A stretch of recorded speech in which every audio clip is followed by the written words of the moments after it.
Welcome to part 41 and welcome to the Shadow Temple. Yes, folks, we are here. We are now going through this creepy place. And like I said earlier, the bottom of the well is pretty much the preview to this place. I mean, it even has the same music as the bottom of the well. So we will see more invisible traps, more fake stuff, more invisible enemies, and so on and so forth. Anyway, you see this area right here? There's this raven statue that's surrounded by these skulls, and all but one are fake.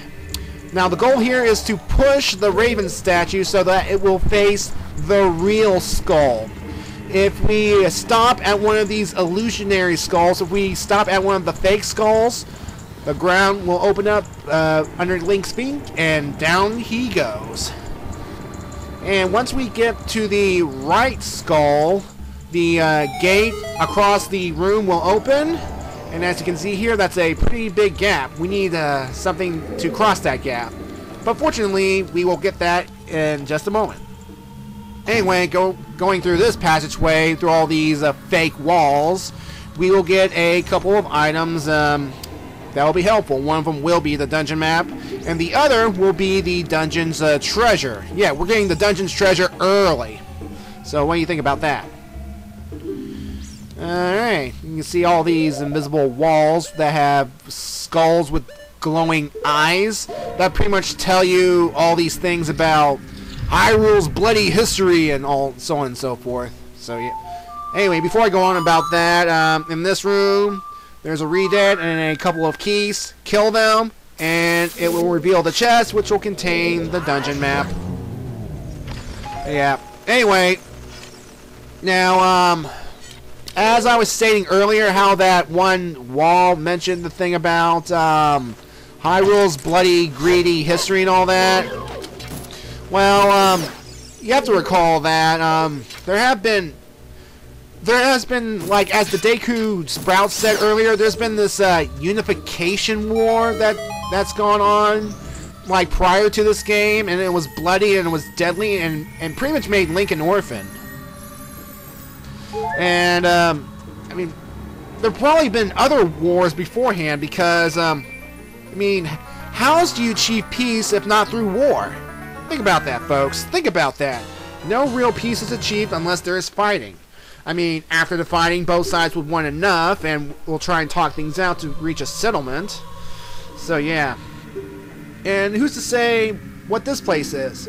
From what I've read online, this place is probably according to some people, a torture chamber for war prisoners and criminals and all kinds of creepy things. So, yeah. What do I mean by torturing and all that? Tortures and all that stuff? Well, in some rooms coming up, we'll see some stuff that's usually used for execution and stuff. Think about that. All these things talking, all these glowing eye skulls along the wall. So who are these things? Are they ghosts or something? Anyway, folks, we have another dead hand battle. Now, this one should be a little easier because you are an adult and you have Bigoron's sword, which you can kill this thing even faster. Now, the problem with that, though, is that if you try to do a jump attack with Bigoron's sword, you can somehow overshoot him and not score a hit. And another thing that makes this a little bit more difficult is that there are more of these infinite hands that will try and grab you, and they can hold you down while Dead Hand chops on you. And these hands are in a little closer formation. I mean, when Child Link had to fight one of these things, they were more spread out, more maneuverable. Link can maneuver around a bit. But here they're a little more close, so we have to do a little bit more close combat. And as you saw there, I've killed one of these hands, but of course they sprout out and regrow. But thankfully, the dead hand is now dead. We do not have to face one of these things ever again. And look, it's still throbbing, even though I killed it. Anyway, for killing the dead hand, we shall get the dungeon's treasure, which is the hover boots. Now of course, these hover boots here are pretty much like the opposite of the iron boots. Pretty much when you equip these, we are as light as air, and we can use these to cross gaps over a limited period of time. I mean, it's not like you're up there all the time. It's not like you're walking on cross gaps, no problem. There is a limited amount of time before you have to, before you fall down. And of course, like the description said, there's no traction. So if you equip the hover boots, it's pretty much like you are walking along ice. So be careful. And of course, just like the iron boots, you have to pause, go to the equipment screen, or the equipment screen, and equip the boots before you have to unpause and cross it. Yeah, but thankfully, like the iron boots, these boots were altered in the 3DS version as items. So yeah, but pretty much we just gotta press the button, instant equipped, and so on and so forth. All right, going down this pathway, we will eventually run into a Beamos. Now this Beamos is different from the other Beamos. One, it's a little bigger, and two, it will take 2 bombs to get rid of it. The first bomb to stun it. The second bomb, while stunned, will destroy it. Alright. Now, there are 2 ways we can go at present. First, go down this way, and through this door, we will encounter a pair of Gyptos. Just play the Sun Song to stun them, kill them, and after we kill them, inside the treasure chest will be the compass, so we will know where all the goodies are located. See, I love this big old sword. 2 slices, dead. None of these things are going to latch onto my face this time, I can assure you that. And I'm going to let you know, folks, I'm going to be moving through this temple at breakneck speed because I do not want to be here as longer than I should. I mean, this temple is actually better than the water temple, as is it's not confusing, and you don't have to do any backtracking, no quirky maze puzzles and all that stuff. This shadow temple is pretty much a long way down. It's pretty much a long pathway that will pretty much take us to the boss. I mean, yeah. Anyway, this room here, see these Grim Reaper with sky spinning around? That's reminiscent of those ice blades from the ice cavern. Yeah, and just like that, just like those ice blades in that ice cavern, we have to avoid those blades as they will take a... Well, they don't hurt you that much. Those blades will only take like a small portion of your health off. And of course, in this room, we have to collect silver rupees. And by collecting all of the silver rupees, we will get access to the locked gate here. And inside that locked gate will be our first small key of the dungeon. Of course, again, those blades only take off a quarter of your heart, so don't be too worried about that. Oh, and as you can see here, there is another passageway, but don't go down that way yet. I'll explain what it is. Trust me, I'll explain what it is. Alright, small key in hand. Let's go back to the room with the Beamos. Now, I suggest you try and kill the Beamos before you attempt to uncover the way we have to go. Which, pretty much the only way to go that way is to actually bomb the wall. Yeah. That third way, the third passageway, the way that we have not gone to yet, that's actually a real, solid, bombable wall, and we have to destroy it. And, again, I want to kill this thing so that it won't shoot its freaking laser beams at you while you're trying to do this. Yeah. Alright. Use the small key and open the door.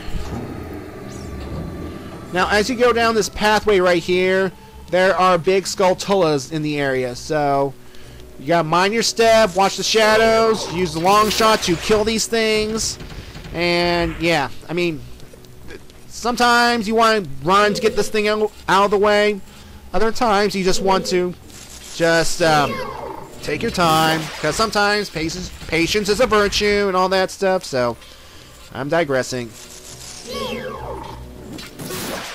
Now coming up, we will encounter a new trap to this dungeon. Here, we have giant guillotines. Yeah, those devices that people use to lop up criminals' heads, and yeah, they're here in giant form. Fun. See, this place is pretty much a torture chamber, a death chamber. Goes to show you that underneath the pristine, the righteous rule of Hyrule lies skeletons in the closet, or in this case, underground. And of course, Navi says the warning that wall masters are in the area, so let's kill it first before we move on.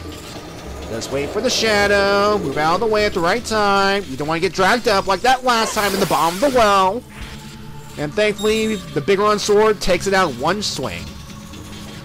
Now you gotta cross these gaps with guillotines moving up and down quickly, so you gotta time it just right. Like go as soon as the guillotines start moving upward. And if you get hit, I don't think it takes too much off your health. Of course, if you're not comfortable with some gaps, equip the hover boots if you want to.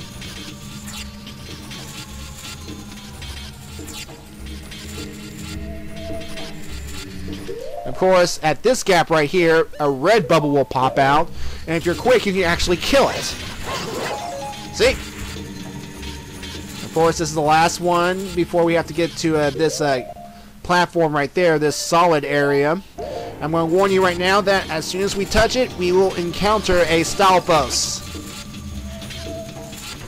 There he is. Of course, with Biggoron's sword, you can just try and lunge at it, keep lunging and lunging and lunging. Now, of course, he'll try and strike back at you. But at this point of the game, I have lots of hearts and all that stuff, so I shouldn't be too worried. And you can kill it before it can kill you. Now, we are going to go this way, and as you can see here, there are invisible walkways to go on.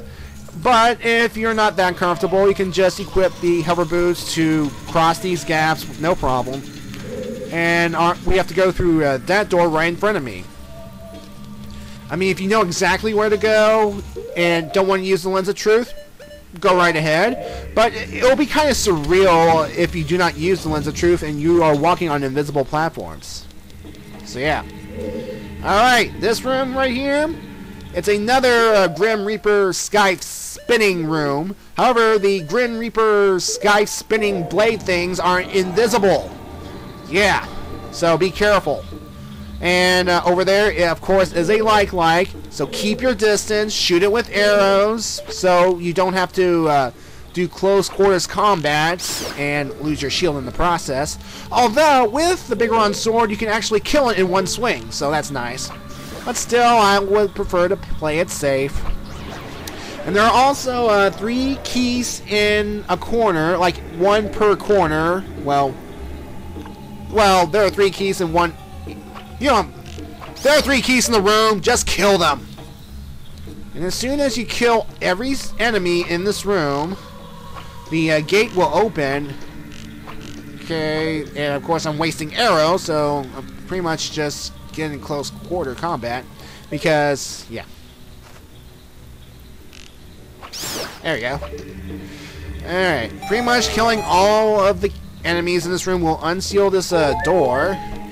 And inside will be a gold skulltula and a couple of treasure chests. One of these treasure chests, it's invisible. So, but all you have to do, if you don't want to use Lens of Truth energy, just move until you get the open action button, open action on the action button, and just do what the button says. Open it. Of course, one of the chests contains rupees. The other will contain a bundle of arrows, which I need to replenish my supply after that little shooting gallery I did. So, and notice that as soon as you open the treasure chest, the invisible treasure chest, they become visible. So, yeah. And we're done with this room. But we can continue. Pretty much the only purpose of this room is to get the gold skulltula. Stupid blades. And of course, on the backtrack, we will encounter the Stalfos again.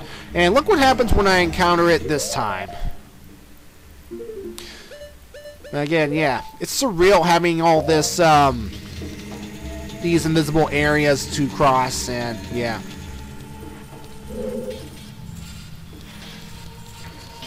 And of course, once we reach the platform with these Stalfos, we'll have to face it again. So, here we go again. Of course, I gotta be careful with my footing. I don't want to fall off and have to start this all over again. I mean, I thought I'd try the Master Sword so that I'd be able to use my shield in the process. And see what happens there? That thing just fell off. He fell down to his doom. We will not see him again. He committed suicide. But whatever. It works to my benefit, so let's move on. Alright, what we have to do next is see this platform on a chain that continues to rise and drop. Well, we're going to have to get on this platform, and from that platform we have to get to the next area right there that contains blade traps, Beamos, and more silver rupees. Goody. So yeah, we're going to have to collect those, kill the Beamos, and avoid the blade traps.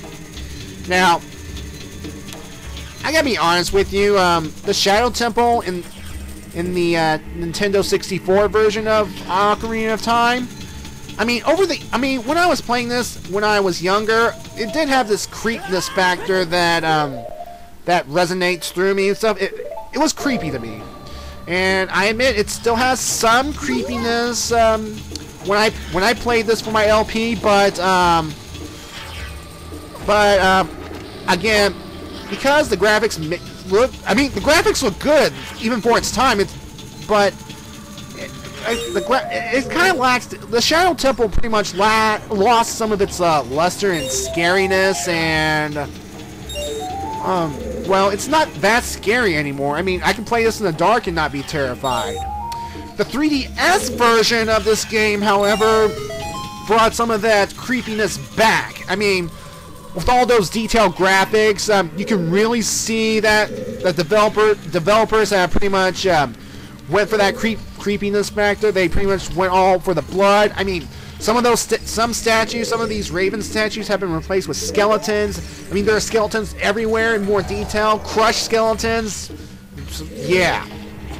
Anyway, in this room right here, there are these giant spikes things that continually drop from the ceiling and raise back up. And in order for us not to get smashed with these things, and if we get smashed, we'll start over with less health, use this block right here to create a shield, as it were, as we cross the gap.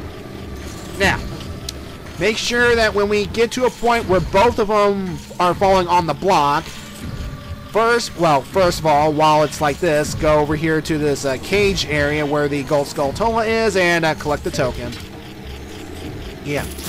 Anyway, at the point where both of them are pretty much hitting the block, you have to, at that point, go around to the other side and pull the block.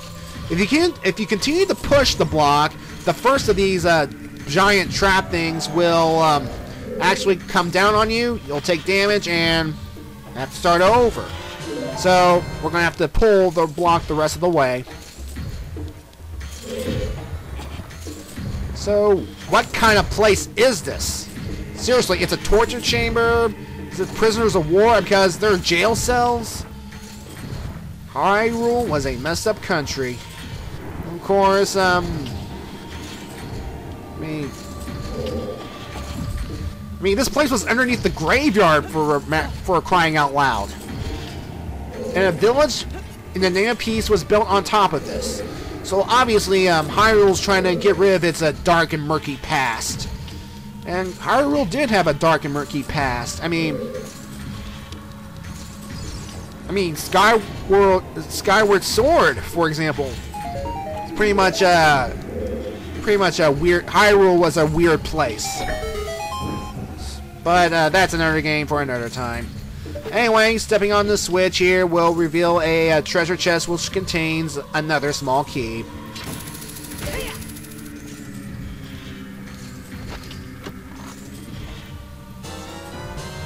Yay!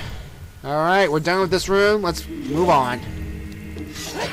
Of course, smash the pots if you need stuff. And I need stuff. I need health. I need to live. I am not going to die in this wretched place.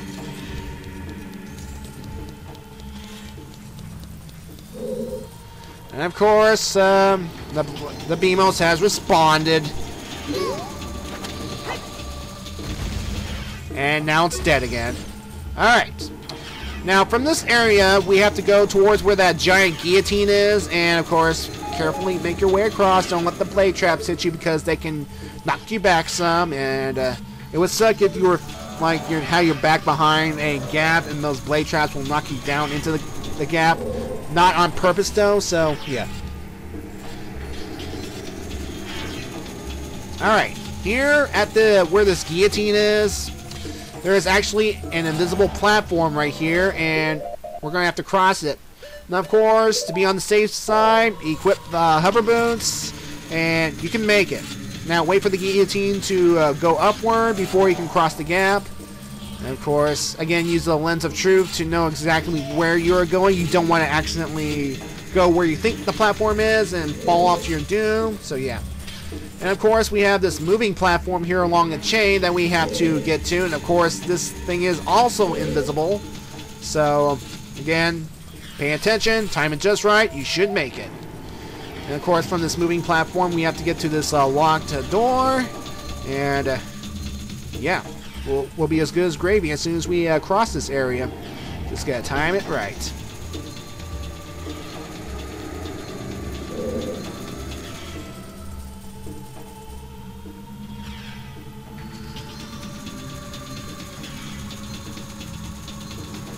Alright, and then once we go through this door right here, we will encounter yet another silver rupee room.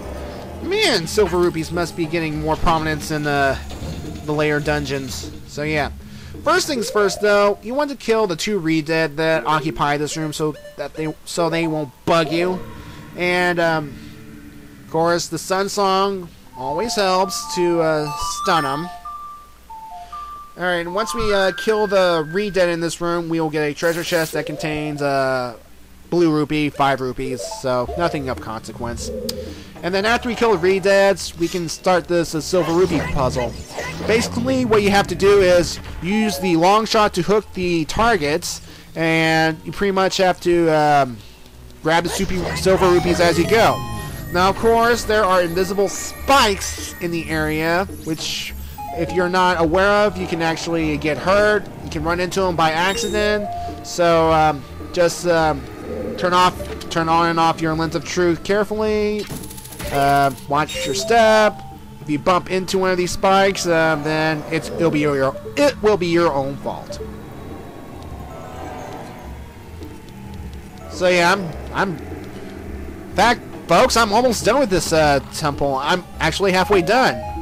So yeah. And of course, by unsealing the rupee, pretty much getting all the silver rupees will yield us access to that sealed door to the left or right in front of me. Alright, folks, so in part 42, we are actually going to finish the Shadow Temple. We will actually be done with this place. So I am moving through this temple at breakneck speed. I'm pretty much going. I'm actually speeding things along to finish this game because there's pretty much not much left to do in this game. So, yeah. See you later.